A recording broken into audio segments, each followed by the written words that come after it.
Assalamu alaikum mtazamaji wa KTVTZ Online popote unapotuangalia. Karibu tena katika mwendelezo wa vipindi vyetu ambavyo kila siku tumekuwa tukikuangazia ama tukikuletea kwa malengo ya kuona kipi kinachoendelea katika jamii zetu hapa visiwani Zanzibar. Lakini kando na hayo tumekuwa tukifuatilia harakati tofauti za wanajamii hapa Zanzibar na Tanzania kwa ujumla. Lengo la kukuletea vipindi hivi ni kuweza kukuonesha harakati za wanajamii hapa visiwani Zanzibar na Tanzania kwa ujumla juu ya zipi changamoto, lakini ni kipi hasa wanachokifanya. Siku hii ya leo basi niko naye Bwana Salum Othman Haji almaarufu Salum Kibanzi. Yeye pamoja na utu uzima ambao yuko nao, isipokuwa ni mlemavu wa miguu yake, lakini pia ni mmoja kati ya wanajamii hapa visiwani Zanzibar ambao wameachana na utumiaji wa dawa za kulevya kwa maana ya heroin na cocaine, lakini pia amekuwa akiendesha maisha yake kando na utumiaji huo wa dawa za kulevya. Anatuelezea ni kipi hasa kilichomkuta kuanzia katika mkasa ambao ulimkuta ukampatia ulemavu wa maisha, lakini pia ni jitihada gani ambazo yeye binafsi amezichukua hadi kuachana na utumiaji huu wa dawa hizi za kulevya, lakini pia ni vipi anaendesha maisha yake sambamba na wito wake basi kwa wanajamii wengine ambao wanajihusisha na utumiaji wa dawa hizi za kulevya, hususan vijana hapa visiwani Zanzibar na ulimwenguni kwa ujumla. Tumsikilize basi atakavyokuwa akitueleza kuhusiana na safari yake hiyo ya maisha. Lakini nikukumbushe tu katika siku hii ya leo niko naye mpiga picha wangu Bwana Omar Mohamed aka OJ, lakini pia tuko naye Bi Asha. Mimi hapa naitwa Masoud Maganga. Mimi jina langu naitwa Salum Othman Haji, mkazi wa Kembe Samaki. Na mimi tokea mwaka 88 nilikuwa navuta unga, yani kiasi ya kwamba mpaka wazee wangu wakanitenga kwa kwamba hawanitaki kwa lolote, kwa sababu nikiingia ndani mimi nyumbani naiba chochote kwa sababu ya kuvuta unga.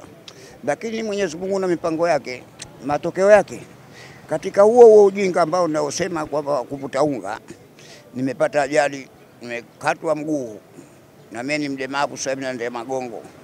Lakini katika ujinga wa huo unga, kwa sababu nilikuwa nataka kuvuta na pesa sina, nikaenda nikaiba ndizi ya koroboi. Baada ya kuiba ndizi, wenyewe wameniona wakanikamata na kunipiga mpaka wamenikata mguu. Tena bahati nzuri kwa sababu hao walionikata mguu walikuwa wanajeshi, lakini mimi kwa sababu ndo nimefanya makosa ya kuiba, hawakutaka kunihudumia katika ulemavu wangu wa mguu. Nikaenda katika sehemu za sheria, lakini kote ikawa ndo wale, hakuna ambapo nilichokipata mimi katika maisha yangu. Lakini sasa hivi namshukuru Mwenyezi Mungu, kuna siku baada ya kukatwa mguu bado nilikuwa navuta unga. Lakini kuna siku nimeondoka asubuhi nyumbani, tunaita arosto. Nimeondoka nyumbani asubuhi na arosto, sijavuta. Nakuja mjini huku, nitochakwa mlemavu naendea magongo. Nafika mjini na mvua hiyo imekunya kuanzia asubuhi mpaka saa 9 mchana. Na unajua arosto wenyewe wanaita vijana, ukiwa hujapata kuvuta, maana yake kwamba ukiwa na arosto unahara, mwili unauma, unakuwa na maumivu ya kila aina katika nafsi yako. Mie bahati nzuri au mbaya, jumba la treni pale nikatafuta sehemu nikajificha. Saa 9 mvua inakuisha, mie tayari shajiharia naenda kumuomba nani. Nikaona hata na mie nguvu sina, alafu sijala. Nikalala mpaka saa 11 jioni, akaitwa sheha wa Mji Mkongwe, ndo akaja kunitizama. Bahati nzuri nilikuwa na kikaratasi mfukoni kusachiwa, ndo akajua kwamba huyu anakaa Kembe Samaki. Sheha wa Mji Mkongwe akachukua jitihada za anajua Kembe Samaki. Sheha wangu mimi ni mtoto wa mzee Rashid Mataka, ndio sheha wangu mimi Kembe Samaki. Sheha akaenda kule akajitambulisha kwa mimi ni sheha wa Mji Mkongwe, na walikuwa wanajuana. Lakini sheha mwenyewe baada ya kuambiwa tu Salum Kibanzi, tayari kumbe alikuwa kishanitambua. Akamwambia sheha, bwana huyu anakaa pala fulani. Ndio bahati nzuri kwenda kwetu kule, ndugu zangu wakaja, lakini wakati wameshachukuliwa huku nimepelekwa hospitali. Nikalala siku 3. Ndugu zangu walipokuja ikabidi nikawa napigwa madrip yale, natiwa maji za glucose na maji ya kawaida. Mwenyezi Mungu kanijalia siku 4 zile nilizokaa hospitali, mimi nikasema na kwa umri niliokuwa nao na sasa nishakuwa mlemavu, hakuna haja tena kurudia unga wakati ya rosto ishatoka mwilini. Je, ulihudhuria katika hospitali kwa tafsiri ya zile sober house ama uliacha kwa namna gani? Mimi niliacha kwa namna hiyo baada ya kuchukuliwa kwamba jioni kwamba ndo shaharisha shajaria, sina uwezo tena wa kupata pesa. Ndio sheha yeye ndo alipiga simu polisi. Polisi wakasema sisi hatuna gari ya kuja kumchukua huyo mgonjwa, lakini wakampa namba sheha, piga namba hii hospitali emergency. Ndio ikaja ambulance ikaja kunichukua mimi katika jumba la treni bana. Uliwahi kuhudhuria nyumba za kurekebisha tabia ama sober house? Sijawahi, kwa sababu ndio maana nasema sasa hivi kama mtu anajifundisha kuvuta unga, mimi nitamuona mpumbavu tena hana akili, kwa sababu mimi nishapata tabu sana mpaka nimefika kuvunjwa mguu kwa sababu ya unga. Lakini mimi sijaenda sober house wala sijanywa dawa zile unaita Mesalol, sijatumia mimi vitu hivyo. Lakini siku hiyo ninakwambia, baada ya kupelekwa hospitali, ndugu zangu kuja, nguvu sina, nishaharisha, ikabidi pale nitoe maji nitiwe na ile glucose, kwa sababu siku 3 hizo nimekaa mesjala, sina nguvu wala sina uwezo wa kula. Daktari ndo akasema mpigeni glucose hiyo. Kwa hiyo nikawa napigwa drip zile namna mbili, huku drip ya maji, huku drip ya glucose, ili nipate nguvu angalau. Lakini namshukuru Mwenyezi Mungu, baada ya siku 4 nikajisikia niko fresh, nikaanza kula. Wanaotumia madawa ya kulevya wanakuwa hawaaminiki katika sehemu yote, na hakuna ambaye atakayekuwa kaacha tu kama hivi ambavyo nimeacha mimi, kwa sababu hii ya kwamba nilijaria na nikapelekwa hospitali. Wengi hawajaamini kwamba mpaka leo huyu havuti, lakini namshukuru Mwenyezi Mungu, hata mwili wangu mimi nilikuwa nishazeeka, lakini sasa hivi kidogo niko fiti.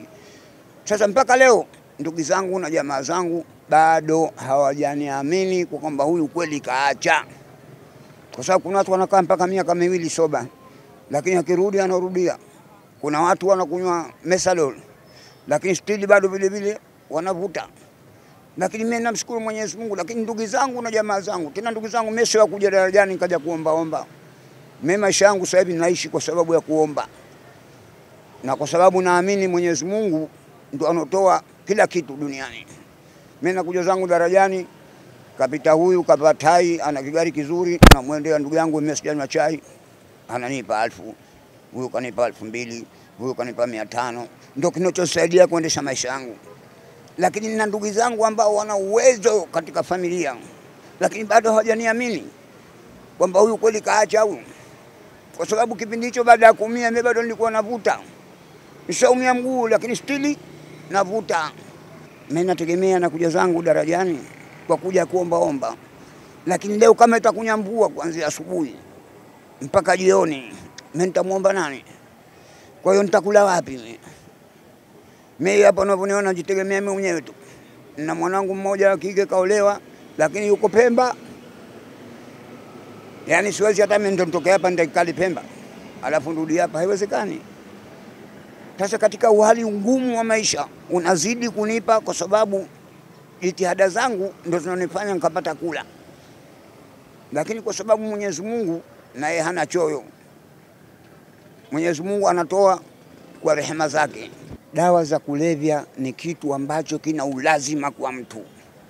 Yule ambaye anayetumia dawa ya kulevya yuko tayari aibe, auwe, anyang'anye, afanye kitakachowezekana ili maksudi apate kwenda kuvuta.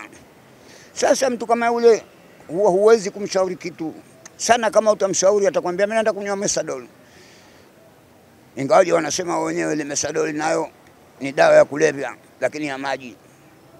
Lakini vile vile kama utaamua katika nafsi yako, ile inaweza kukusaidia. Mimi wengi huwa nawashauri, bwana achana nayo madude. Wananiuliza, kwani wewe mzee Kibanzi ulipoacha wewe ulipata maumivu gani? Namwambia maumivu makubwa ni mambo matatu. La kwanza utaharisha tena kwa muda wa siku 3. La pili utaumwa na mgongo au kiuno. La tatu ni ustahimilivu. Basi ukizingatia hivyo, hakuna jingine litakokufanya wewe usiweze kuacha unga. Kwa sababu na mimi binadamu na akili yangu inafanya kazi. Nimesha kwenda sehemu karibuni 4 ili kwenda kuomba msaada nipate ile mashine inaitwa popcorn ya kutengenezea bisi. Sababu nishachunguza hata kwa Kiembe Samaki sijaiona mashine kama ile ambayo mtu kaeka barabarani. Kwa hiyo kama ningepata ile, nishaenda kwa Muzamili, nishaenda kwa Suma, lakini wote bado vile vile wanahisi kama huyu mzee tatu kimnunulia wewe ataenda kuvuta tena unga. Kumbe katika nafsi yangu hailimo hilo. Lakini naomba jamii wanaoniona mbali, wanaonifahamu, hata wasionifahamu, mimi msaada ambao utanifanya, maana hata sasa hivi ndio nishakuwa mtu mzima. Sasa hivi natembea huko mjini mimi kwa sababu ya kutafuta maisha tu, ile na mimi nipate tonge iende kinywani. Lakini kama nitapata mashine ya popcorn, kibasi changu jichoni, uongo. umeamka. Mimi nikipata ile mashine ya bisi, popote naweza nikaeka na nikawa nafanya kazi na biashara yangu.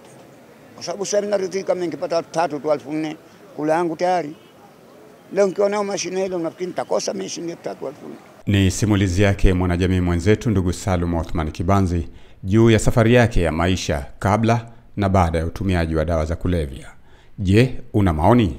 Tuandikie basi kupitia comments chini ya video hii, like na kushare na wengine kwa kuhamasisha kupiga vita uingizaji na utumiaji wa dawa za kulevya.